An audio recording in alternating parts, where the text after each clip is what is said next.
नमस्कार दोस्तों, स्वागत है आप सभी का एक बार फिर से आपके अपने YouTube चैनल पर। आज की बड़ी खबरें और मुख्य समाचार आप सभी के लिए लेकर आए हैं। इस एक वीडियो में आप तक पहुंचाएंगे देश दुनिया की ताजा बड़ी खबरें। एक एक करके सभी बड़ी खबरें आगे इसी वीडियो में जानते हैं। आप लोग इस साथ में बने रहिए। वहीं दोस्तों, खबरों की तरफ चलने से पहले अगर आप लोग भी यही मानते हैं कि आने वाले समय में इंडिया गठबंधन भी केंद्र में सरकार बना सकता है तो एक लाइक वीडियो को जरूर कीजिएगा। कमेंट बॉक्स में जरूर लिखिएगा #भी सपोर्ट इंडिया।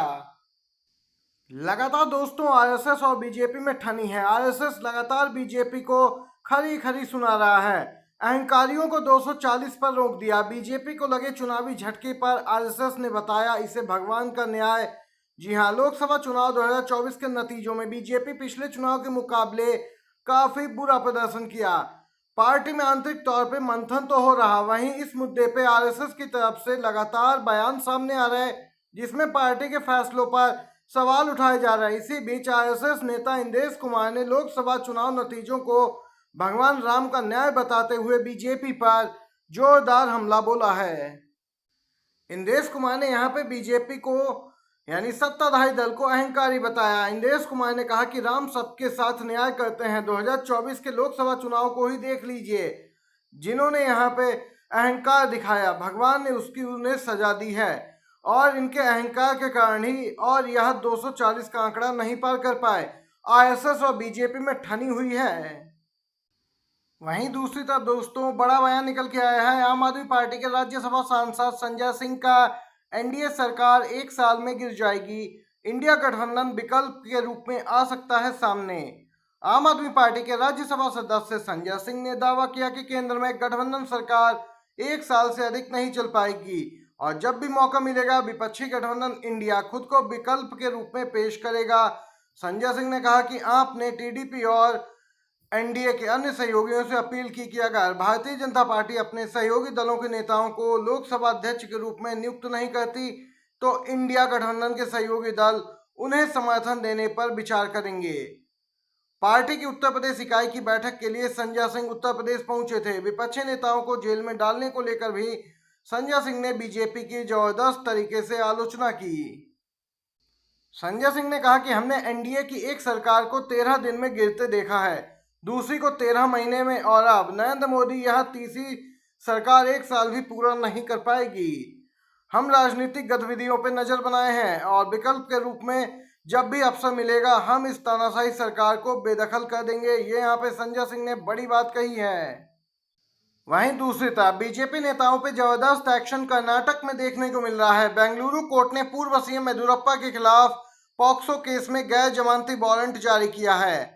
दोस्तों, बेंगलुरु की एक अदालत ने पूर्व सीएम बीएस येदियुरप्पा बीजेपी नेता हैं, इनके खिलाफ एक पॉक्सो केस में गैर जमानती वारंट जारी कर दिया है गिरफ्तारी के लिए। मार्च 2024 में पीड़िता की मां ने नाबालिग पर यौन उत्पीड़न के मामले में बेंगलुरु के एक थाने में शिकायत दर्ज कराई थी और यहाँ पे सीआईडी ने इन्हें पूछताछ के लिए बुलाया था, लेकिन ये नहीं पहुंचे थे। अब यहाँ पे देख सकते हैं इनकी गिरफ्तारी तय मानी जा रही है। दूसरी तरफ लोकसभा अध्यक्ष का चुनाव दिन पर दिन दिलचस्प होता जा रहा है। बीजेपी किसी भी मूड में नहीं दिख रही है कि अपने सहयोगियों को यह महत्वपूर्ण पद दे। लोकसभा अध्यक्ष का चुनाव अब 26 जून को है। उम्मीदवारों के नाम का प्रस्ताव 25 जून दोपहर तक। लोकसभा 26 जून को अपने नए अध्यक्ष का चुनाव करेगी। सदन के सदस्य उम्मीदवारों के समर्थन में प्रस्ताव के लिए एक दिन पहले दोपहर 12 बजे तक नोटिस दे सकते हैं।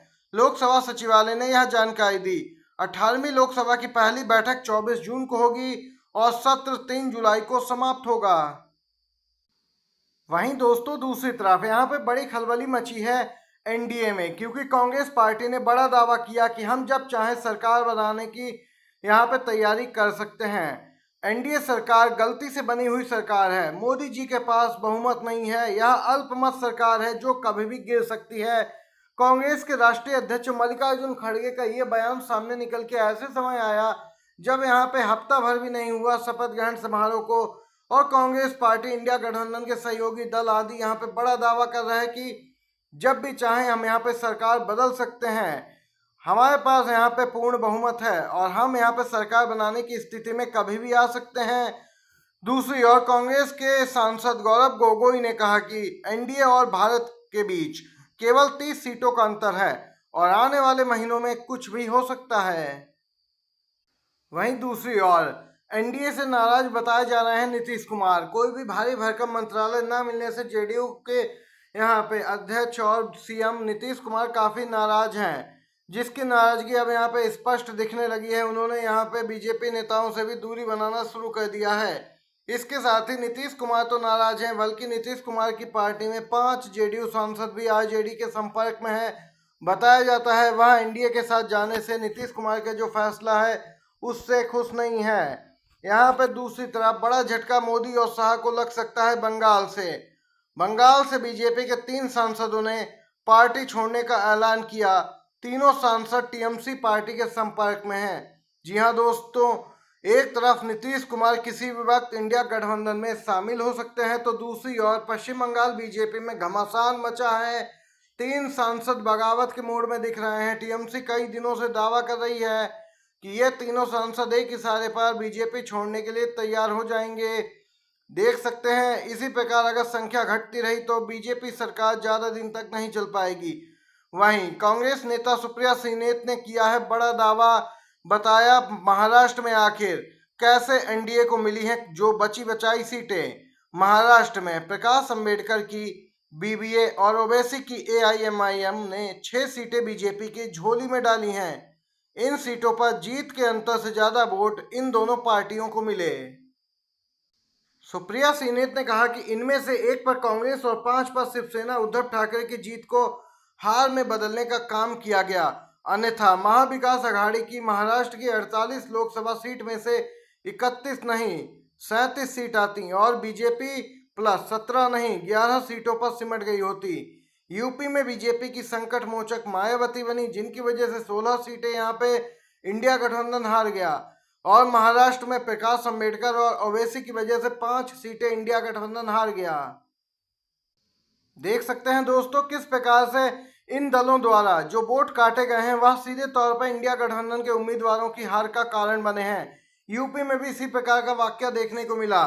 7 से 8 सीटें तो इस प्रकार की थी जहां पे 2 से 3 हजार वोटों के अंतर से बीजेपी उम्मीदवार की जीत हुई।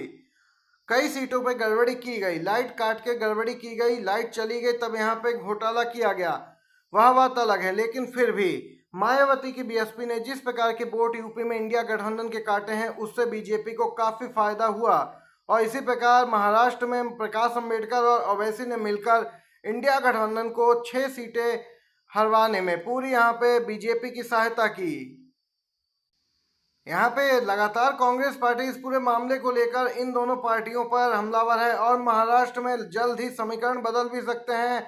यहाँ पे बताया जाता है कि 6 शिंदे गुट शिवसेना के सांसद इंडिया गठबंधन के संपर्क में हैं और किसी भी वक्त यहाँ भी बड़ा उलटफेर देखने को मिल सकता है। दोस्तों आज की सभी बड़ी खबरें थी जो आप तक पहुँचाई।